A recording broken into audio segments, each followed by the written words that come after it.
धियो यो नः प्रचोदयात्। हमारी भारतीय संस्कृति का एक सूत्र रहा है, मातृदेवो भव, पितृदेवो भव और आचार्य देवो भव। हम ऋषियों की संतान हैं। उन ऋषियों की संतानों का गौरव हमें होना चाहिए। आप इसी गीत के माध्यम से श्रवण करें, हृदयंगम करें, उसके पश्चात कार्यक्रम प्रारंभ करें। देव भूमि की ओ संतानों,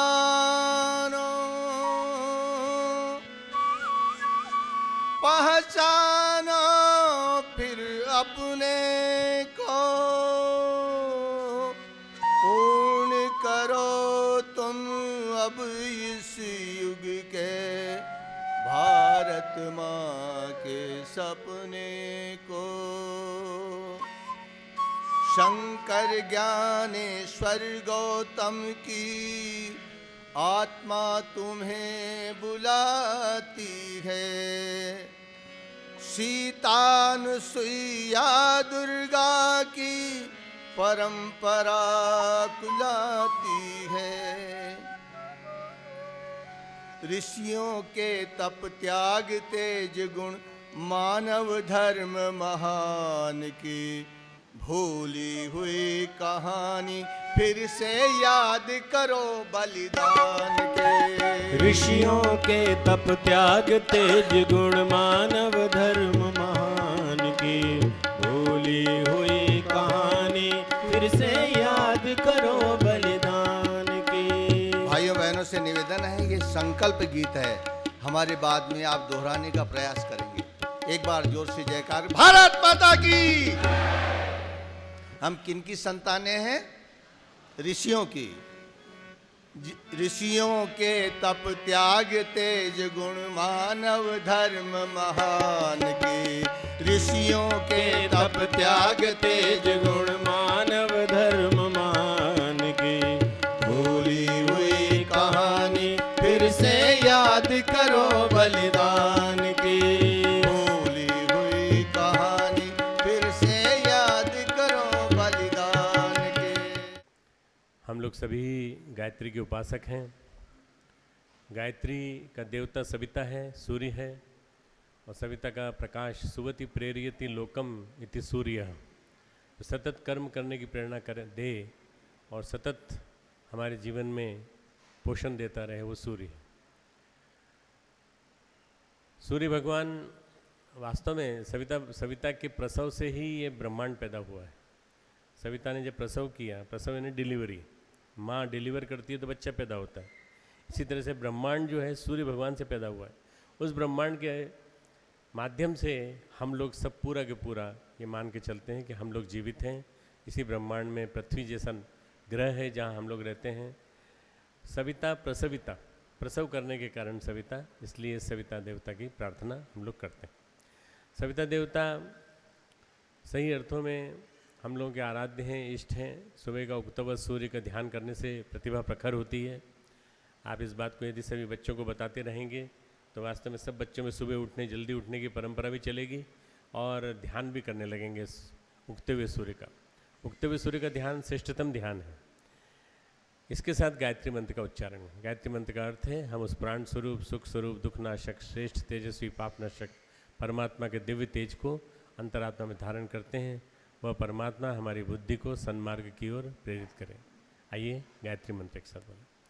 ओम भूर्भुवः स्वाहा तत्सवितुर्वरेण्यं भर्गो देवस्य धीमहि धियो यो नः प्रचोदयात्। देवी स्वरूपा बहनों, शक्ति स्वरूपा माताओं, देवतुल्य भाइयों, बहनों, गीता में एक श्लोक आता है जो मुझे बार बार प्रेरित करता है कुछ कहने को। गीता का एक श्लोक लेकर उसकी व्याख्या के माध्यम से मैं भारतीय संस्कृति की व्याख्या करूंगा। गीता का ये श्लोक 4थे अध्याय का 36वां श्लोक है और आप अपनी इसमें डायरी में लिख सकते हैं 4/4/36। और ये है तद्विद्धि प्रणिपातेन परिप्रश्नेन सेवया। तद्विद्धि, तद यानी उस परमात्मा को जानना हो, उस तत्व को जानना हो, उस भारतीय संस्कृति के मूल को जानना हो, विद्धि जानना हो, तद्विद्धि प्रणिपातेन, तो प्रणाम करो, कपट छोड़ करके प्रणाम करो। परिप्रश्नेन सेवया, और प्रश्न पूछो, जिज्ञासा करो पैदा अपने अंदर, किनके पास? संतों के पास, महात्माओं के पास, ज्ञानियों के पास। तद्विद्धि प्रणिपातेन परिप्रश्नेन सेवया उपदेशन्ति ते ज्ञानम, वो तुमको उपदेश देंगे ज्ञान का। ज्ञानिनः, ज्ञानवान, जिनके अंदर ज्ञान भरा हुआ है, कूट कूट के भरा हुआ है। तत्वदर्शिनः, तत्वदर्शी हैं। तत्वदर्शी होने के नाते वो ज़्यादा जानते हैं और हमसे ज़्यादा जानते हैं, इसलिए ऐसे महापुरुषों की संगति में रहना। इससे हमें क्या क्या चीज़ें सीखने को मिलती है? सत्संगति, प्रणाम करना, वो जो उसका अर्थ लिखा है गीता में, दंडवत करके, कपट छोड़कर प्रश्न पूछने से। कुछ लोग क्या करते हैं, प्रश्न इसलिए पूछते हैं कि सामने वाले से प्रश्न पूछ करके उसको अपमानित करें, ताकि उसको लगे कि ये हम ज़्यादा ज्ञानवान हैं। हमारे आप लोगों ने परमहंस योगानंद जी की ऑटोबायोग्राफी ऑफ योगा पढ़ी है, आत्मकथा, योगी की आत्मकथा किसी ने देखी, किताब देखी? उसके जो उनके जो गुरु थे, उनके गुरु, उनके पास एक पंडित जी आए, और पंडित जी ने आने के बाद ढेर सारे संस्कृत के श्लोक, श्रीमद् भागवत पूरी सुना डाली, गीता से पूरी सुना डाली, सब कुछ सुना डाली, और सुनाने के बाद कहा आपको कैसा लगा मेरा ज्ञान? तो उन्होंने कहा कि ये बताओ, इन श्लोकों में से कितने श्लोक तुम्हारे जीवन में उतरे? अगर जीवन में उतरे हों तो तुम्हें मानूं, अगर उतरे हों तो भी बताओ कैसे उतरे। तो उन्होंने कहा महाराज जी, में तो रटा है ज्ञान, जीवन में नहीं उतरा। भारतीय संस्कृति का ज्ञान जीवन में जब उतरने लगे तो समझना कि ये श्लोक चरितार्थ हो रहा है, तद्विद्धि प्रणिपातेन परिप्रश्नेन सेवया। हम जब तक गुरुओं के पास जाकर, सद्गुरुओं के पास जाकर, ज्ञानियों के पास जाकर, आज कहाँ हैं ऐसे गुरु बताइए? कपट पूर्वक नहीं, कपटता से रहित हम सरल प्रश्न पूछें और प्रश्न पूछ करके अपने ज्ञान को बढ़ाएं। ज्ञान, ज्ञानिनः तत्वदर्शिनः, ज्ञान की बात महत्ता बताइए भगवान ने। एक्चुअली ज्ञान यज्ञ का प्रसंग चल रहा है, द्रव्य यज्ञ, तपो यज्ञ, ज्ञान यज्ञ, परंतप। हे शत्रु विनाशक अर्जुन, सबसे बड़ा द्रव्य यज्ञ, तपो यज्ञ, इन सब की तुलना में ज्ञान यज्ञ सबसे बड़ा है। ज्ञान यज्ञ क्या है? ज्ञान को अर्जित करना। गुरुदेव ने एक वाक्य लिखा है, जो हमारे शांति कुंज में जब आप ऊपर मिलने आते हैं तो आप हॉल में प्रवेश करते हैं तो आप देखिए, ज्ञान का अधिकाधिक अर्जन करो ताकि तुम्हारी आत्मा निरंतर प्रगति की ओर बढ़ती रहे। गुरुदेव के हाथ से लिखा हुआ वाक्य है, ज्ञान का अधिकाधिक अर्जन करो ताकि तुम्हारी आत्मा निरंतर प्रगति की ओर बढ़ती रहे। इसलिए ज्ञान का मतलब कंप्यूटर इन्फॉर्मेशन नहीं होती, ज्ञान का मतलब www.information.com ये नहीं होता। ज्ञान का मतलब होता है हमें ऊंचा उठाने वाला ज्ञान, हमारे जीवन को सही दिशा देने वाला ज्ञान, हमारे जीवन में ऐसे दिशा निर्देश देने वाला ज्ञान जिससे हम ऊंचा उठ सकें। भारतीय संस्कृति यही ज्ञान जीवन में उतारती है। भारतीय संस्कृति की एक सबसे बड़ी परिभाषा यही है कि ये सबसे ज़्यादा जीवन में जो अच्छाइयाँ आनी चाहिए, उन अच्छाइयों को आने के लिए बीज बो देती है, हमारे अंतःकरण में बीज बो देती है अच्छाइयों के। अच्छाइयों के बीज बोना, सद्गुणों की खेती करना, ये है हमारी भारतीय संस्कृति का काम। भारतीय संस्कृति अलग, अन्य संस्कृतियों से अलग है, क्योंकि अन्य कई जगह संस्कृति नहीं है, सभ्यता है। आप देख लीजिए, सारे विश्व में रोमन सभ्यता नष्ट हो गई। रोमा और मिस्र जितने जहाँ में जितने थे, जितने जहाँ में हमारे अल्लामा इकबाल ने लिखा है कि रोमा, मिस्र, यूनान जितने थे सब मिट गए जहाँ से। कुछ बात है कि हस्ती मिटती नहीं हमारी। हमारी हस्ती क्यों नहीं मिटती? क्योंकि हमारे पास ज्ञान है, हमारे पास ज्ञान है। और ये ज्ञान जो है ये वेदों से आया, उपनिषदों से आया, विभिन्न संहिताओं से आया, गायत्री मंत्र के माध्यम से आया और विभिन्न प्रकार के ऋचाओं के माध्यम से आया। और ये अभी भी सूक्ष्म जगत में, हमारे भारतवर्ष के सूक्ष्म जगत में निरंतर छाया हुआ है, चारों तरफ छाया हुआ दिखाई देता है। जहाँ भी बात करेंगे ज्ञान की तो ज्ञान तुरंत दिखाई पड़ता है। ढेर सारे लोग मिलेंगे आपको जो ज्ञान की बात करते हुए दिखाई पड़ेंगे, ढेर सारे लोग मिलेंगे आपको जो शास्त्रों का पूरा उपदेश दे देंगे, पर वो ज्ञान वो जो जीवन में उतरे, ज्ञान वो जो जीवन में उतर करके आपको विनम्र बनाए। तद विद्धि प्रणिपातेन परिप्रश्नेन सेव्या। प्रणिपातेन का मतलब होता है साष्टांग प्रणाम करो, ऐसे गुरु के सामने जाकर। आज के गुरुओं के सामने कितने शिष्य प्रणाम करते हैं बताइए? या प्रणाम करते हैं, नमस्कार करते हैं, या कुछ भी करते हैं, तो नमस्कार भी नहीं करते।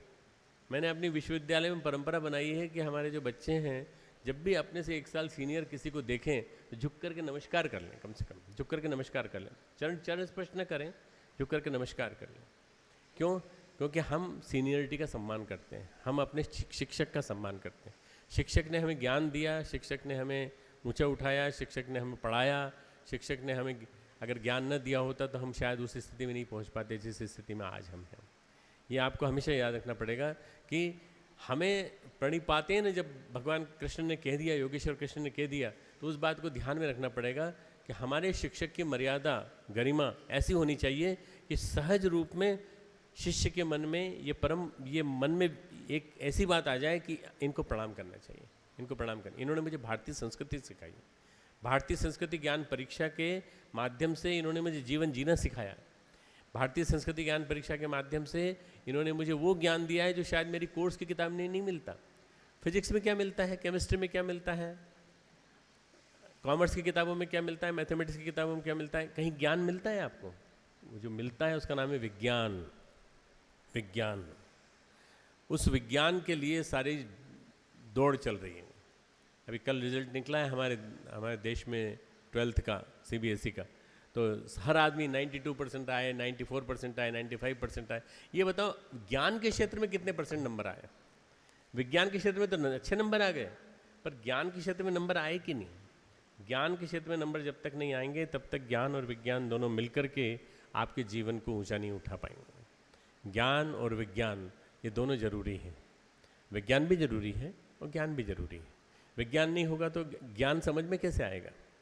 मैं जब यहाँ आया शांति कुंज, तो मैं MD करके आया, अपनी MD की पढ़ाई पूरी करके आया, प्रैक्टिस करके आया, पढ़ा कर आया। मैं कुछ दिन पढ़ाया भी मैंने, साल भर। और उसके बाद जब गुरुदेव ने यहाँ बुला लिया तो मैं यहाँ आ गया। गुरुदेव ने कहा बहुत पढ़ लिया तुमने विज्ञान, अब तुम ज्ञान पढ़ो, तुम विद्या पढ़ो। मैं बड़ा आश्चर्यचकित हो गया। मैंने कहा ये विद्या क्या चीज़ होती है? विश्वविद्यालय की डिग्री मेरे पास है, विश्वविद्यालय से मुझे डिग्री मिली है और मैंने डॉक्टर बनने की विद्या प्राप्त कर ली। डॉक्टर बनने की विद्या ही नहीं प्राप्त कर ली बल्कि मरीजों को ठीक भी कर सकता हूँ, इसके भी गारंटी दे सकता हूँ। तो मैंने गुरुदेव से कहा गुरुदेव मैं विश्वविद्यालय से डिग्री लेके आया हूँ। बोले बेटा उसका नाम विश्वविद्यालय हटा देना चाहिए, उसको विश्व शिक्षालय कहना चाहिए। महाविद्यालय से हटा देना चाहिए, महाशिक्षालय कहना चाहिए। क्यों? शिक्षा और विद्या में बहुत अंतर है। शिक्षा अलग चीज़ है, विद्या अलग चीज़ है। शिक्षा वो है जो हमें जानकारी देती है, हमें इन्फॉर्मेशन देती है, हमें दुनिया भर की सूचनाएं देती हैं। इतना बड़ा भारत है, भारत के नीचे जो सागर बस बहता है वो हिंद महासागर है, और हिंद महासागर आगे जाके अटलांटिक महासागर से टकराता है। इधर नीचे जाता है तो तस्मानियन महासागर और प्रशांत महासागर से जाके मिल जाता है, और बीच बीच में जो बेज आती हैं, जो खाड़ियाँ आती हैं, उनके हिसाब से, उस स्थान के हिसाब से उनका नाम हो जाता है। ये विज्ञान है, ये जानकारी है। और ये जानकारी आप कंप्यूटर खोलेंगे तो कंप्यूटर पे आपको सब मिल जाएगी इन्फॉर्मेशन। कंप्यूटर पे जो सूचना मिलती है, किताबों में जो सूचना मिलती है, शिक्षक जो पढ़ाते हैं, बचपन से जो पढ़ाते हैं वो सूचना है। तो गुरुदेव ने कहा बेटा तुमने ये तो खूब पढ़ लिया, अब तुम ज्ञान पढ़ो, विद्या पढ़ो। तो उसके लिए क्या पढ़ना पड़ेगा? तो गुरुदेव ने वेद से चालू करवाया। वेद, उपनिषद, आयुर्वेद पढ़ा मैंने, वेद पढ़े सारे पूरे, और उपनिषद पढ़ने के साथ साथ फिर गुरुदेव ने ब्राह्मण, आरण्यक, स्मृति, इन सब का थोड़ा थोड़ा स्पर्श कराया। और उसके पश्चात लेख लिखना सिखाया मुझे। लेख लिखना क्यों? लेख लिखोगे तो इसके लिए पढ़ोगे। आप लोग मंत्र लेखन करते हो कि नहीं? मंत्र लेखन का महत्व मालूम है ना, कि मंत्र लेखन करने से 4 बार 5 बार वो मंत्र हमारे जीवन में उतर जाता है, तब जाकर हम लिखते हैं, पूरा करते हैं। जितनी देर लिखते हैं उतनी देर हमारा मन मंत्र में लगा रहता है। तो जब हम लेख लिखते हैं या लेखन करते हैं तो एक प्रकार से सूक्ष्म शरीर का श्रम करते हैं, एक प्रकार से हम उसकी जुगाली करते हैं, ज्ञान की जुगाली करते हैं, तब जाके लिखते हैं। जब मैं अखंड ज्योति के लिए लेख लिखता हूँ तो मुझे पूरा के पूरा अंदर से बाहर तक ये एहसास होता रहता है कि ये मेरे जीवन में उतरा, ये मेरे जीवन में उतरा, ये मेरे जीवन में उतरा। नहीं उतरा तो क्यों लिख रहा हूँ मैं? नहीं उतरा तो नहीं लिखना चाहिए। ये जो ज्ञान है, ये ज्ञान गुरुदेव के आशीर्वाद से आया, और जब ये विद्या आ गई जीवन में, तो विद्या आने के बाद गुरुदेव ने कहा अब तुम दूसरों को उपदेश दे सकते हो। 10 साल तक ये क्रम चला, 10 साल तक मैंने सीखा। मुझे MBBS की पढ़ाई करने में 9 साल लगे, MBBS MD की पढ़ाई करने में 9 साल लगे, पर इसके बाद की विद्या पढ़ने में मुझे 10 साल लगे। मैंने गुरुदेव के पास रह के 10 साल तक सीखा, और उसके बाद फिर मैंने लेक्चर देना चालू किया, लिखना चालू किया, पढ़ना चालू किया, ये सब चीज़ें सीखी। मैं इसलिए बता रहा हूँ कि आज हम लोग क्या समझ बैठते हैं कि हमने डिग्री प्राप्त कर ली और PhD प्राप्त कर ली, DLIT प्राप्त कर ली, MD हो गए, MS हो गए, BTech की डिग्री हो गई, MBA की डिग्री हो गई, सब कुछ हो गया। आज इन सब चीज़ों को सब कुछ मान लिया गया। ये कुछ भी नहीं है यदि जीवन में ज्ञान नहीं है। ज्ञान आत्मसत्ता को ऊंचा उठाने वाला ज्ञान, हमारे जीवन को परिस्थितियों से जूझने का जज्बा सिखाने वाला ज्ञान।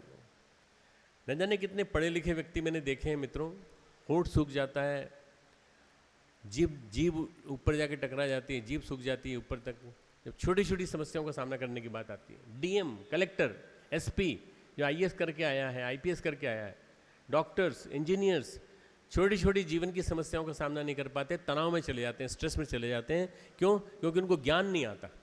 उनको विज्ञान तो खूब आता है पर ज्ञान नहीं आता। ज्ञान यानी जीवन जीने की कला, जीवन जीने की कला, जीवन को कैसे जिया जाए, व्यवस्थित जीवन कैसे जिया जाए, और व्यवस्थित जीवन जीने के साथ साथ अपने समय का प्रबंधन, अपने रिसोर्सेज का प्रबंधन, अपने पास जो भी शक्ति है उनका प्रबंधन कैसे किया जाए, ये जिसको आ जाएगा वो वास्तव में सही अर्थों में ज्ञानी हो जाएगा। ज्ञानी न तत्वदर्शी, तत्वदर्शी भी हो जाएगा।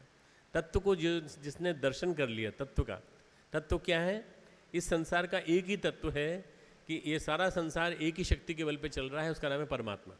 ये तत्व है। इस तत्व के माध्यम से हम अपने आप को गाइड करें और अपने आप को संचालित करें, अपने परिवार का संचालन करें, अपने रोज़मर्रा के जीवन का संचालन करें, तब तो हम तत्वदर्शी हैं, नहीं तो नहीं हैं। नाम भले ही तत्वदर्शी हो हमारा, पर हमने तत्व का दर्शन किया नहीं। जो तत्व का दर्शन कर लेता है ना, परमात्मा के सत्व को जो जान लेता है वो तत्वदर्शी है। तो ये जो श्लोक है, इस श्लोक के माध्यम से मैं ये बताने की कोशिश कर रहा हूँ कि हम सबसे पहले पहचानें कि हम किसके पीछे पड़े हैं। हम ज्ञान के पीछे पड़े या विज्ञान के पीछे पड़े? ज्ञान विज्ञान के ऊपर एक उपनिषद में एक बहुत अच्छी सुंदर सी उक्ति आती है, ईशावास्य उपनिषद। मैं आपको सुनाना चाहता हूँ ताकि आपके जीवन में ये चीज़ उतर जाए। आप लिख लें ईशावास्य उपनिषद का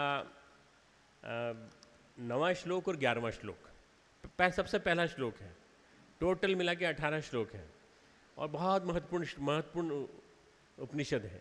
ईशावास्यमिदं सर्वं यत् किंच जगत्याम जगत तेन त्यक्तेन भुंजिता माँ घृदक सस्विदनम। ये ईशावास्य उपनिषद है, इसका पहला श्लोक। इसी का 9वां श्लोक कहता है, अंधम तमः प्रविशन्ति ये अविद्याम उपास्ते ततो भूय इवते तमोय उ विद्यायाम रता। मैं अर्थ बता देता हूँ आपको, संस्कृत के चक्कर में मत पड़िए। जो मनुष्य भोगों में आसक्त होकर उनकी प्राप्ति के साधन रूप अविद्या का, विभिन्न प्रकार के कर्मों का अनुष्ठान करते हैं, पढ़ाई करते हैं, BA करते हैं, MA करते हैं, अविद्या का अनुष्ठान करते हैं, उन कर्मों के फलस्वरूप अज्ञानांधकार से परिपूर्ण विविध योनियों और भोगों को प्राप्त होते हैं। आज की पढ़ाई जो है ये उदरपूर्णा की पढ़ाई है, पेट भरने वाली पढ़ाई, भोगों में लिप्त होने वाली पढ़ाई। वे मनुष्य के जन्म के चरम और परम लक्ष्य श्री परमेश्वर को न पाकर निरंतर जन्म मृत्यु रूपी संसार के प्रवाह में पड़े हुए विविध तापों से संतप्त होते रहते हैं। हमेशा पुनरपि जन्मम पुनरपि मरणम पुनरपि जननी जठरे शयनम, उसी में पड़े रहेंगे, उसी चक्र में चलते रहेंगे। क्योंकि भगवान ये कहते हैं कि जो मुझे तत्व से जान लेता है न मापनु यांतिते, वो लौट के नहीं आता, वो पुनर्जन्म मोक्ष को प्राप्त हो जाता है, बंधन मुक्त हो जाता है। विद्याम च अविद्याम च, दूसरा श्लोक है, विद्याम च अविद्याम च यस्तद वेदो भयम सह अविद्या मृत्युम तीर्थवा मृद्याम। एक आपका बहुत प्रसिद्ध है जिस श्लोक आपको याद होगा, विद्याया मृत मश्नुते सा विद्याया विमुक्तये। विद्या वो होती है जो मुक्ति की ओर ले जाती है। जो मनुष्य दोनों को जान लेता है, विद्याम, विद्या यानी ज्ञान का तत्व, अविद्याम यानी कर्म का तत्व, अविद्या यानी कर्म का तत्व, विद्या यानी ज्ञान का तत्व, जो इन दोनों को जान लेता है, साथ साथ जान लेता है, एक साथ कंबाइन करके, मैं अच्छा बढ़िया टाइट्रेशन बिठा करके, मिला करके दोनों को जान लेता है, वह कर्मों के अनुष्ठान से मृत्यु को पार करके ज्ञान के अनुष्ठान से यानी विद्या अमृत को प्राप्त करता है, भोगता है और अविनाशी आनंदमय परब्रह्म पुरुषोत्तम को प्राप्त कर लेता है। अब देखिए, अविद्या के बिना विद्या नहीं मिलेगी। अविद्या यानी शिक्षा, लौकिक शिक्षा, लौकिक शिक्षा। परम और विद्या क्या है? आध्यात्मिक ज्ञान। अविद्या क्या है? विज्ञान। और ये क्या है? विद्या क्या है? अध्यात्म। अविद्या विज्ञान है और विद्या अध्यात्म है। अध्यात्म की पढ़ाई करने के पहले विज्ञान को जानो, ताकि तुम जान सको कि तुम्हारे आसपास क्या है, तुम कौन हो, तुम किस तरह से आए, तुम्हारा शरीर क्या है, शरीर की केमिस्ट्री क्या है, ये सब चीज़ों को जानो। उसके बाद तुम मुक्ति को प्राप्त होगे। मुक्ति को प्राप्त करने के लिए तुम अपने अंदर के अमर तत्व को जानने की कोशिश करो।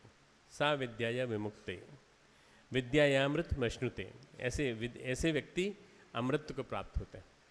मित्रों, ये जो विद्या और अविद्या की बात है बहुत कठिन नहीं है। आप इसको मैं इतना जो बोल रहा हूँ इसको कठिन मत मानिएगा, बहुत सरल है। आप सब शिक्षक हैं और शिक्षक होने के नाते या अभिभावक होने के नाते या गायत्री परिवार के कार्यकर्ता होने के नाते आपको इन सब चीज़ों को, इन सब शब्दों की जानकारी का अभाव नहीं है। आप हमेशा पढ़ते रहते हैं, पर इनको समझने की कोशिश करिए।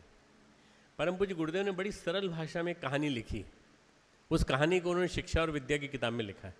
उन्होंने कहा शिक्षा और विद्या दो जुड़वा बहनें थीं, एक जैसी दिखती थीं शक्ल सूरत में, पर शिक्षा जो थी वो अपने कर्मों के कारण उसको गरीबी में रही, और विद्या जो थी वो अब उसने चूँकि अपना जन्म अच्छा ढंग से जिया था तो राजा के घर पली। राजा के घर पली विद्या पूरे राज्य का पालन पोषण करती थी और सभी को अच्छी अच्छी चीज़ें पता चलती थी। शिक्षा दिखाई पड़ती थी कि झोपड़ी में रहती है। फिर गुरुदेव ने उस कहानी में आगे बढ़ाते हुए लिखा है कि एक दिन दोनों नहाने गई साथ साथ, और नहा के जब निकली तो शिक्षा जल्दी से नहा के निकल आई और आके उसने विद्या के कपड़े पहन लिए, चूँकि एक जैसी दिखती थी, और सीधी महल में पहुँची। और महल में पहुँच के उसने कहा कि मेरे जैसी शक्ल की कोई आए, मेरे गंदे कपड़े पहने आए तो उसको बाहर से भगा देना। उस दिन से शिक्षा ने घर में, महल में प्रवेश कर लिया। शिक्षा ने मल्टी मिलियनर लोगों की यूनिवर्सिटी में प्रवेश कर लिया। उस दिन से शिक्षा हमारे देश की सबसे खर्चीली चीज़ बन गई। उस दिन से शिक्षा राजा की चीज़ बन गई, राजा यानी राज्य की सबसे बड़ी निधि। और विद्या गरीब बन गई, विद्या पुअर बनती चली गई, और विद्या वो चीथड़ों वाले पेपर कपड़े पहन करके घूम रही है चारों तरफ और पुकार रही है कि कोई मुझे तो उबारो, कोई मुझे तो उबारो। उस विद्या का शिक्षण हम अध्यात्मविद्ता करते हैं। उस विद्या को जीवन में उतारने के शिक्षण गुरुदेव ने कहा कि आज उस विद्या को पुनः उसके गरिमामय स्थान पर पहुंचाने की जरूरत है। कहानी है, कहानी के माध्यम से गुरुदेव ने समझाने की कोशिश की। मित्रों, अविद्या और विद्या को यदि हम समझ लेंगे तो फिर हमको समझ में आ जाएगा हमारी भारतीय संस्कृति का ये महत्व क्या है। हमारे 4 शब्द हैं: भारतीय संस्कृति, ज्ञान, परीक्षा। 4 शब्द है ना। भारतीय का मतलब क्या हुआ? भारत को बिलोंग करने वाली, हमारी भारत को बिलोंग, भारत से रिलेटेड, भारत का ज्ञान। हमने भारतीय संस्कृत ज्ञान परीक्षा विदेशों में भी आरंभ की है, पर वहाँ हमने संस्कृति ज्ञान परीक्षा इंग्लैंड, संस्कृति ज्ञान परीक्षा अमेरिका, ऐसा नाम दे दिया है। संस्कृति ज्ञान परीक्षा भी हम आरंभ करके आए ऑस्ट्रेलिया में, संस्कृति ज्ञान परीक्षा ऑस्ट्रेलिया, क्योंकि आपके ऑस्ट्रेलिया के बारे में जानकारी होनी चाहिए वहाँ पे थोड़ी बहुत, इसलिए भारतीय संस्कृति वहाँ देना ठीक नहीं है। पर भारतीय संस्कृति जब जैसे देते हैं तो भारत शब्द आ जाता है। भारत, सारे विश्व का भरण पोषण करने वाला भारत, सारे विश्व का भरण पोषण करने वाला भारत। ये भारत शब्द आते ही एक गरिमामय शब्द जुड़ जाता है संस्कृति के साथ। दूसरा शब्द है संस्कृति। संस्कृति का शाब्दिक अर्थ है अपने अंतर जगत में गुणों की खेती, अपने अंतर जगत में गुणों की खेती। अगर आपसे कभी कोई पूछे कि भाई साहब ये आप कल्चर कहते फिरते हैं, कल्चर का मतलब तो वही होता है नाच गाना, खेल कूद, वही होता है ना। सांस्कृतिक कार्यक्रम होते हैं, स्कूलों में सांस्कृतिक कार्यक्रम होते हैं कि नहीं? तो क्या क्या करते हैं सांस्कृतिक कार्यक्रम में?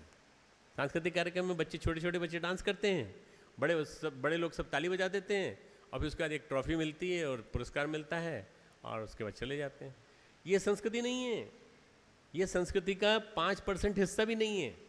असली संस्कृति जो है वो अपने जीवन में गुणों को पैदा करना, अच्छे गुणों को पैदा करना, और रोज एक एक गुण, अच्छा गुण अपने जीवन में उतारने की कोशिश करना। एग्रीकल्चर का मतलब क्या होता है, आप बताइए बीच में से। एग्रीकल्चर का मतलब क्या होता है, बताइए बताइए। खेती ना, आप में से कई लोग खेती से जुड़े होंगे। फ्रूटिकल्चर का मतलब क्या होता है, फ्रूट्स की खेती। हॉर्टिकल्चर का मतलब होता है कि जड़ी बूटियों की खेती, इसकी फलों की, फूलों की खेती। जब इन सब के साथ कल्चर लगा हुआ था तो क्या था, खेती शब्द था। जब हमारी कल्चर को, शब्द को जब समझने की बात आई तो हमारे यहाँ कल्चर को सबसे ज़्यादा नगण्य माना गया, सबसे ज़्यादा नगण्य माना गया। जबकि ये देश कृषि प्रधान है, ऋषि प्रधान है। ऋषि प्रधान और कृषि प्रधान ये देश है, और इस देश में कृषि की से जुड़ी हुई शब्द कल्चर की भविष्य की परिभाषा ही नहीं समझी जाती, ढंग से समझी नहीं जाती। कैसे समझेंगे जब तक लोग गहराई से नहीं समझेंगे, अच्छी गहराई से अंदर तक नहीं जाएंगे। तो मित्रों, ये गहराई से समझना बहुत ज़्यादा जरूरी है कि हमारी संस्कृति सबसे पुरानी थी। सा प्रथमा संस्कृति विश्ववारा, यजुर्वेद कहता है, सा प्रथमा संस्कृति विश्ववारा। ये हमारी संस्कृति सबसे पहली थी और सारे विश्व में फैली थी, और ये फिर सारे विश्व में फैलने जा रही है। अभी ये 2014 से नया युग चालू हुआ है, आप सबको मालूम है ना। 2014 से नए युग की शुरुआत हो गई है पूरी की पूरी। इसकी इस वर्ष की कुंडली बड़ी विषय विलक्षण है। इस वर्ष की कुंडली पे बहुत रिसर्च किया गया ज्योतिषियों ने, मैंने भी बहुत रिसर्च की है, और मैंने ये पाया कि 1947 की कुंडली और 2014 की कुंडली एक ही है। 2014 में जो भी निमित्त बनाओ, भगवान ये नहीं कहते कि कोई आदमी मेरा प्रतिनिधि बन के आएगा और भगवान स्वयं आके शासन करेंगे। कोई भी निमित्त बन जाएगा, निमित्त मात्रम भविष्य विसाचिन, कोई भी निमित्त बन जाएगा, और निमित्त बन करके वो इस देश को एक नया आकार देगा, एक नई शक्ल देगा, एक नया रूप देगा। ये जो वैश्वीकरण की बाढ़ में, अंधी बाढ़ में, भौगोलिकरण की बाढ़ में और सुविधा और उपभोगों की बाढ़ में जो इतने सारे मॉल्स और ये इतने सारे बन गए हैं, सारी सड़कें इतनी बढ़िया कहीं बनी हुई हैं, कहीं बहुत ख़राब बनी हुई हैं। शहरों और गाँवों में इतना ज़्यादा अंतर है कि शहरों में कुछ सुविधाएं ज़्यादा हैं और गाँव में कुछ भी नहीं है। इन सब चीज़ों को देखते हुए एक ऐसा परिवर्तन आएगा जिसमें कि सारे भारत को एक जैसा ट्रीटमेंट मिलेगा, और सारा भारत पूरा के पूरा संस्कृति की पूजा करने लगेगा, और संस्कृतिमय हो जाएगा पूरा भारत। ये 2014 के बाद आप देखिएगा पूरा ये मोड़ आया, महत्वपूर्ण मोड़ आया। तो ये महत्वपूर्ण मोड़ हमारी संस्कृति ज्ञान परीक्षा में आया है 20 साल बाद। 1994 में हमने संस्कृति ज्ञान परीक्षा आरंभ की थी, 1994 में, और संस्कृति ज्ञान परीक्षा आरंभ करते भोपाल से आरंभ हुई थी। वहाँ से आरंभ हुई थी 20,000 बच्चों से। 20,000 बच्चों से आरंभ होकर आज 60 लाख बच्चों तक हम पहुँच गए मित्रों। इन बच्चों को यदि हम लोगों ने सही अर्थों में संस्कृति दे दी, संस्कृति जीवन में इनकी उतार दी, तो आप ये मान करके चलिए, आपको जितना पुण्य मिलेगा, आप जितने ज़्यादा पुण्य के अधिकारी बनेंगे, उससे ज़्यादा और किसी को नहीं मिलेगा। कोई भी कथा कहने वालों को नहीं मिलेगा।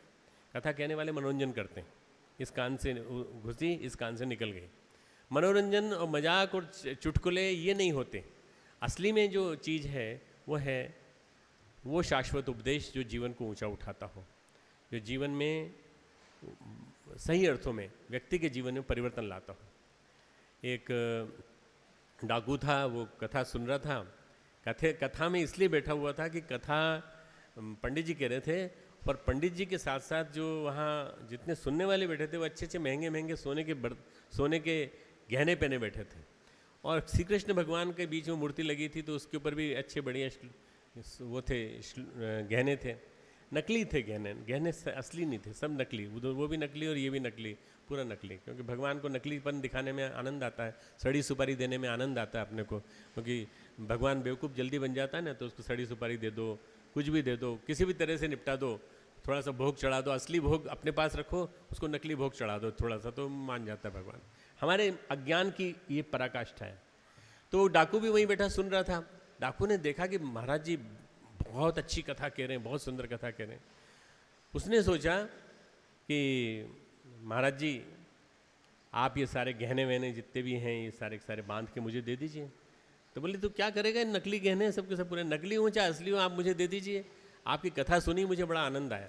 तो तुझे कथा में क्या आनंद आया ये तो बता। तो उसने कथा में जो जो चीज़ सुनी थी वो सब सुना दी पंडित जी को। पंडित जी ने कहा कि तूने इतना ज़्यादा ज्ञान पाया, इतना ज़्यादा ज्ञान पाया, तो इसके बाद भी तुझे इसके अंदर रुचि क्यों है, इस गहनों में रुचि क्यों है? असली ज्ञान तो तूने पा लिया, असली सोना तुझे मिल गया। डाकू को एहसास हुआ है, और ये कल्याण के भक्त अंक में, भक्त चरितांक में डाकू भक्त की कथा नाम से जानी जाती है। डाकू भक्त की कथा। ये व्यक्ति जो है चला गया जंगल, और जंगल में जाके तपस्या करने लगा। भगवान ने उसको दर्शन दिए। भगवान ने दर्शन देके कहा, तूने पात्रता प्राप्त कर ली, तूने मेरी कथा सुन के। ऐसी कथा सुन कर के पात्रता प्राप्त करने वाला एक या दो या बिरला ही होता है। बाकी तो सब के सब कथा सुन करके, कथा में अपना महिमा मंडन करके, स्वामी जी को, महाराज को शॉल उड़ा करके, या भागवत के ऊपर पुष्प पैसा अर्पण करके, ऐसा करके ढेर सारा पुण्य अर्जित करने की कोशिश करते हैं। वो नहीं मिलता, वो ज्ञान नहीं है, वो अज्ञान है। अज्ञान, ज्ञान और विज्ञान, ये तीन शब्दों का अर्थ समझने की कोशिश करना आप, तब आपको समझ में आएगा कि हम भारतीय संस्कृति के माध्यम से क्या देते हैं, ज्ञान देते हैं, ज्ञान, असली ज्ञान। और ये ज्ञान जो है, जो बिना श्रद्धा के नहीं मिलता। नहीं ज्ञानेन सदृशम पवित्रम ही विद्यते। ये ज्ञान से ज़्यादा पवित्र इस धरती पे कुछ भी नहीं है, भगवान गीता में कहते हैं। और दूसरी बात ये कहते हैं, श्रद्धावान लभते ज्ञानम, श्रद्धावान को ज्ञान मिलता है। तत्पर संयतेंद्रिय, स्फूर्तिवान, संयतेंद्रिय जिसकी इंद्रियां अपने कंट्रोल में हों, स्फूर्तिवान जिसकी इंद्रियां अपने कंट्रोल में हों, जो हनुमान की तरह से स्फूर्तिवान हो, राम काज कीने बिना मोहि कहीं विश्राम, इस तरह का हो। और जिसको श्रद्धा हो, अनन्य श्रद्धा हो भारतीय संस्कृति के मूल्यों के प्रति, आस्तिकता के प्रति, आस्था जीवन में गहरी हो, ये व्यक्ति जो है, इसको मिलेगा ज्ञान, और किसी को नहीं मिलेगा। इसलिए ज्ञान के लिए, सुपात्र बनाने के लिए आपको श्रद्धा पैदा करनी पड़ेगी। सबसे पहले श्रद्धा। श्रद्धावान लभते ज्ञानम, श्रद्धावान को ज्ञान मिलता है, चौथे अध्याय में भगवान कहते हैं। तो इसलिए ये जो चीज़ें हैं, ये भारतीय संस्कृति का, भारतीय संस्कृति ज्ञान परीक्षा, ज्ञान बहुत बड़ी चीज़ है मित्रों। ज्ञान को यदि हम अच्छी तरह समझ लें, ज्ञान और अज्ञान को समझ लें, तो वास्तव में ज्ञान विद्या है, और ज्ञान वो जीवन को ऊंचा उठाने वाली वो चीज़ है जो हमारे जीवन को सही अर्थों में एक दिशा देती है कि हमें क्या बनना चाहिए। ज्ञान ये दिशा देता है कि मुझे महामानव बनना चाहिए। विज्ञान मुझे ये दिशा देता है कि मुझे डॉक्टर बनना चाहिए। डॉक्टर बनना बुरा नहीं है, पर मुझे एक अच्छा डॉक्टर बनना चाहिए, जो अच्छा डॉक्टर बन करके मैं मरीजों की सेवा कर सकूं, और मैं अपने लिए पैसा इकट्ठा ना करूं। ये ज्ञान है। ज्ञान प्लस विज्ञान।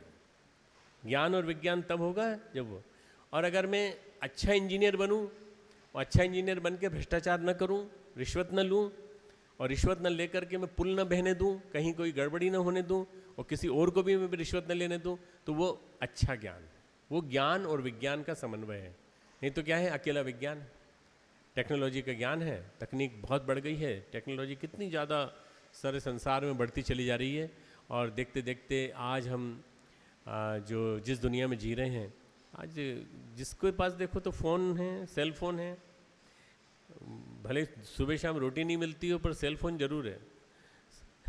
सेल फोन की क्रांति ऐसी आई है पूरे देश में कि कम से कम हमारे देश में 58 से लेके 64 करोड़ सेल फोन इस भारतवर्ष में सब पूरे देश में है। इसका मतलब ये कि हमारा आधे से ज़्यादा जो देश है उसके पास सेल फोन है। मित्रों, इन सब चीज़ों से ज्ञान नहीं आता, कंप्यूटर से ज्ञान नहीं आता, आईपैड से ज्ञान नहीं आता, आईफोन से ज्ञान नहीं आता। ज्ञान किससे आता है? ज्ञान आता है जीवन में गुरु तत्व को धारण करने से, गुरु तत्व को धारण करने, महामानवों के प्रति आस्था जगाने से, महामानवों के प्रति अपने जीवन में आसक्ति जगा करके कि इनका सानिध्य मिलना चाहिए। सानिध्य, सत्संग। एक घड़ी आधी ते पुनियाद, तुलसी सत्संग साधु की, घरे हरे कोटि अपराध। ये जो सत्संग है ये कहाँ मिलता है आजकल? भगवान कृष्ण ने गीता में कहा है कि, अब मेरी बात को आप ये मान लेना कि मैं गीता ही बोलता हूँ, अक्सर गीता से ही सारी रेफरेंसेस देता हूँ, क्योंकि गीता ही गुरुदेव ने कही और योगेश्वर कृष्ण ने गीता कही, और परम पूज्य गुरुदेव भी योगेश्वर कृष्ण इस धरती के बन के आए थे। उन्होंने जो बात कही वही बात मैं कह रहा हूँ। उन्होंने कहा है कि बेटा ये मन बड़ा चंचल है। अर्जुन कहता है चंचलम ही मन कृष्ण प्रमाथि बड़वदृढ़म, बड़ा बलवान है, पकड़ में नहीं आता, पकड़ में नहीं आता। आपको भी लगता होगा कि बच्चों के मन चंचल नहीं होते, आपके भी मन चंचल होते हैं। मन चंचल होता है, मन भागता है, हम सुन रहे हैं पर मन न जाने कहाँ भाग रहा है। डॉक्टर साहब का लेक्चर ख़त्म हो तो हम भोजन करें, और भोजन करके फिर अगली क्लास की तैयारी करें, और आज शाम को तो विदाई भी है शायद, विदाई की जल्दी तैयारी करें, घर जाना है, ये मन में सोच रहे होंगे। चंचलम ही मन कृष्ण प्रमाथि बलवद्रम वायुरिव सुदुष्करम, वायु को बांधने जैसा कठिन मानता हूँ। तो वो कहते हैं ये दो बातों से पकड़ में आएगा, अभ्यासेन तो कौनते वैराग्यण च गृह्यते, अभ्यास से और वैराग्य से। अभ्यास किसको कहते हैं? प्रैक्टिस। मैं एक डॉक्टर हूँ, डॉक्टर होने के नाते मुझे रोज़ प्रैक्टिस करनी चाहिए, रोज़ मरीजों को देखना चाहिए। अगर मैं रोज़ मरीजों को नहीं देखता हूँ तो मुझे मरीज को देखने से मना कर देना चाहिए, ये कह देना चाहिए भी किसी डॉक्टर को दिखाओ, किसी ऐसे डॉक्टर को दिखाओ जो रोज़ मरीजों को देखता हो, जिसको अभ्यास हो। वकील के पास गए, वकील को पता चला कि वकील साहब तो 20-25 साल से वो उसकी पसारी की दुकान में बैठ के वो तोलते हैं, शक्कर तोलते हैं और शक्कर बांटते हैं। तो वकील साहब ने प्रैक्टिस छोड़ दी, प्रैक्टिस नहीं की। अरे कहाँ, वकालत पास कर ली थी पर प्रैक्टिस नहीं की, तो बेकार है। फिर इनसे कहें कि केस लड़ लो, हमारा केस और हरवा देंगे, हमारा हरवा, ऐसे वकील के पास नहीं आना। प्रैक्टिस जरूरी है, प्रैक्टिस जरूरी है, प्रैक्टिस जरूरी है। रोज अभ्यास, निरंतरता, रेगुलरिटी, कंटिन्यूटी, नियमितता, निरंतरता, नियमितता, निरंतरता। जब गायत्री मंत्र की सिद्धि में भी अभ्यास रोज जरूरी है, रोज जरूरी है, रोज जरूरी है। अगर आप रोज नहीं करोगे तो कोई फायदा नहीं। मेरे पिताजी मुझसे कहते थे, जब वो ऑफिस से आते थे, बोले बेटा क्यों खेल के आ गए? मैंने कहा हाँ पिताजी खेल के आ गए। सुबह स्कूल में क्या पढ़ाया? तो मैं पूरा बताता था, पाठ बताता था, ये पढ़ाया, 4वीं 5वीं की बात बता रहा हूँ। फिर कहते थे अभ्यास किया कि नहीं? तो मैं अभ्यास को पूछता था, पिताजी पापा अभ्यास यानी क्या? प्रैक्टिस। पढ़ो इसको, फिर से पढ़ो, सुबह जो पढ़ाया उसको फिर से पढ़ो, और उसको पढ़ के फिर से उसको रमा करो, जीवन में उतारने की कोशिश करो कि ये जो आज पढ़ाया है वो हमेशा याद रहेगा। मैंने उनके उन शब्दों को वर्ड बाय वर्ड ले लिया, जीवन में उतार लिया। अभ्यासेन तो कौनते हे कुंती पुत्र अर्जुन, अभ्यास से आता है पकड़ में मन। मेरा मन ऐसा पकड़ में आ गया कि मैं अपनी तारीफ नहीं कर रहा हूँ, बल्कि ये बता रहा हूँ कि उस अभ्यास की प्रक्रिया से मैंने खेला कूदा भी खूब, पढ़ा भी खूब, और हर बार फर्स्ट आया, टॉप आया, और मैं MBBS में भी टॉप किया, MD में टॉप किया, केवल एक ही वजह से, अभ्यास से, प्रैक्टिस। प्रैक्टिस रोज करो। मैं पढ़ता था पर लोगों को दिखाई नहीं पड़ता था। पढ़ने वाले कौन दिखाई पड़ते हैं? जो रात के 12, 1, 2 बजे तक उठते जगते हैं और पढ़ते हैं और खूब रटते हैं और किताब लेके इधर से उधर घूमते। मैंने रटा कभी नहीं, मैंने अभ्यास किया किताब, उसको मर्म को जीवन में धारण कर लिया, बस मर्म को जीवन में धारण कर लिया। फिर उसके बाद वो याद आ गया, एग्जाम में प्रश्न आते ही तुरंत जवाब लिखना चालू कर दिया। तो मित्रों अभ्यास। दूसरा है वैराग्य। वैराग्य किस चीज़ से? आलस्य से, प्रमाद से, नेगेटिविटी से, नकारात्मकता से, दूसरों की बुराई से, गुस्से से, इससे वैराग्य। वैराग्य का मतलब ये थोड़ी कि हिमालय चले जाओ सब कुछ छोड़ छाड़ के, लंगोटी पहन के, नहीं। वैराग्य का मतलब है नकारात्मकता से वैराग्य, बुराइयों से वैराग्य। बुराई, दूसरों की बुराई नहीं करना, किसी तरह से क्रोध में भी कभी नहीं आना, गुस्से में भी नहीं आना, ये सब, इन सब चीज़ों से वैराग्य। ये जो अभ्यास और वैराग्य जीवन में आ जाएंगे तो क्या हो जाएगा? आपका जीवन एक बहुत ही बढ़िया बन जाएगा, बहुत शुद्ध बन जाएगा। ये आप बच्चों को बताइए, आप गीता मत पढ़ाइए उनको, गीता के माध्यम से आप संदेश दीजिए उनको, ये संदेश दीजिए, ये संदेश दीजिए। मैं तो आप लोगों को ये संदेश दूंगा कि आप सभी गीता पढ़ना चालू कर दें, सभी गीता पढ़ें। तो गीता जीवन में बहुत ही श्रेष्ठतम ग्रंथ है। गीता वास्तव में सारे सर्वोपनिषदों गावो दोग्धा गोपाल नंदना, सारे उपनिषदों का को यदि हम गाय मान लें और भगवान कृष्ण को ग्वाला मान लें, तो उसकी जो दूध निकालने वाले हैं वो भगवान कृष्ण हैं, और वो उसका नवनीत निकालते हैं, और अर्जुन जो है वो बछड़ा है जो उसका दूध पी रहा है गीता के उपदेश के माध्यम से। ये उसमें गीता के महत्व में लिखा है। मित्रों, भारतीय संस्कृति ज्ञान सबसे अंत में रह जाती है परीक्षा। परीक्षा टेंस न बने, परीक्षा स्ट्रेसफुल न बने, परीक्षा ऐसी न बन जाए कि परीक्षा का तनाव मन में पैदा हो जाए। आज परीक्षा है, आज परीक्षा, परीक्षा परीक्षा है तो क्या हुआ? जीवन का हर पल परीक्षा है। जिंदगी हर पल परीक्षा के समान है। हर क्षण, हर मिनट आपको परीक्षा देनी है। कब कौन सा क्षण आ जाए जब आपको परीक्षा न देनी पड़े? हर समय परीक्षा है। आपको जज कर रहा है, कोई ना कोई आदमी जज कर रहा है आपको, आपके बच्चे, स्टूडेंट्स जज करते हैं आपको, आप उनके पेरेंट्स जज करते हैं आपको, भगवान जज करता है, भगवान नियमित रूप से देखता रहता है आपको, और हमारे ऊपर जितनी देवी सत्ताएं सब हमको देखती रहती हैं। इसलिए परीक्षा के लिए निरंतर तैयार रहो। ये आप जब भारतीय संस्कृति ज्ञान परीक्षा की परिभाषा करें ना, तो भारतीय संस्कृति ज्ञान परीक्षा की परिभाषा समझा दीजिएगा सबको अच्छी तरह से, बढ़िया। तो एक जीवन में एक अच्छी तरह से रवा हो जाएगी कि आखिर है क्या ये। और उसके बाद ज्ञान और विज्ञान के बारे में बता दीजिएगा, शिक्षा और विद्या के बारे में बता दीजिएगा, और उसके बाद बताइएगा हम आपको विद्या सिखाने आए हैं। विद्या के बारे में श्लोक है, विद्या ददाति विनयम विनयाद याति पात्रत्वाम पात्रत्वाम धनम आपनोति धनात् धर्मम तथा सुखम, सबको मालूम है, बचपन से रटा हुआ है श्लोक। विद्या ददाति विनयम, विनय देती, विनम्रता देती है। विनयाद याति पात्रता, विनय से पात्रता आती है, कैपेसिटी टू एब्जॉर्ब समथिंग। आप वो पात्रता को अर्जित नहीं करेंगे तो फिर आगे कैसे बढ़ेंगे। पात्रत्वाम धनम आपनोति, पात्रता से धन आता है, धन से धर्म आता है, धन आता है तो धर्म के क्षेत्र में आगे बढ़ते हैं, धर्म और फिर सुख आता है, तब सुख आता है। और सुख प्राप्त करने के लिए आज के लोगों ने कहा ये श्लोक बहुत बड़ा है भाई, हमसे नहीं याद होता, तो क्या करें, छोटा कर देते हैं, कट शॉर्ट कर देते हैं, कट, इसको काटो, इसको काटो। विद्या ददाति धनम तथा सुखम, बस हमको इन दो ही चीज़ों से मतलब है, विद्या ददाति धनम तथा सुखम। इसलिए दुकानें खड़ी हो गई, इसीलिए फैक्ट्री खड़ी हो गई। आप यहाँ से हरिद्वार से दिल्ली तक चले जाइए, दोनों तरफ फैक्ट्री खड़ी हुई हैं, किसकी, विद्या की, शिक्षा की फैक्ट्रियाँ खड़ी हुई हैं। लोग पढ़ लिख करके इंजीनियर बन रहे हैं, डॉक्टर बन रहे हैं। 80 लाख इंजीनियर बेकार हैं इस देश में, फिर क्यों नए इंजीनियर बन रहे हैं ये बताइए, कहाँ जाएंगे ये लोग। इससे अच्छा तो इनको आदमी बनाने का शिक्षण दिया गया होता, अप्रेंटिस बनाने का शिक्षण दिया गया होता, इनको स्वावलंबन का शिक्षण दिया गया होता, तो अपने पैरों पे खड़े तो हो जाते। अरे इंजीनियर बन गए तो इतना अभिमान आ गया कि अब तो ये टाई में घूमेंगे और काले अपने कपड़ों में घूमेंगे, अब इनके बाद इनको कोई दूसरा काम नहीं करा सकता। तो इसलिए एक शिक्षा नीति में आमूलचूल परिवर्तन होना चाहिए। मैं तो अभी एक आध महीने के अंदर, 2 महीने के अंदर मिलने जा रहा हूँ समय लेने के बाद, और मैं उम्मीद करूँगा कि मेरे प्रधानमंत्री मेरी बात सुनेंगे, क्योंकि मेरे से पहले भी मिलते रहे, 15-20 बार मिले हैं मुझसे, तो मेरी बात सुनेंगे। और शिक्षा नीति में परिवर्तन के लिए सारा श्रेय शांति कुंज को जाने वाला है, आपको जाने वाला है।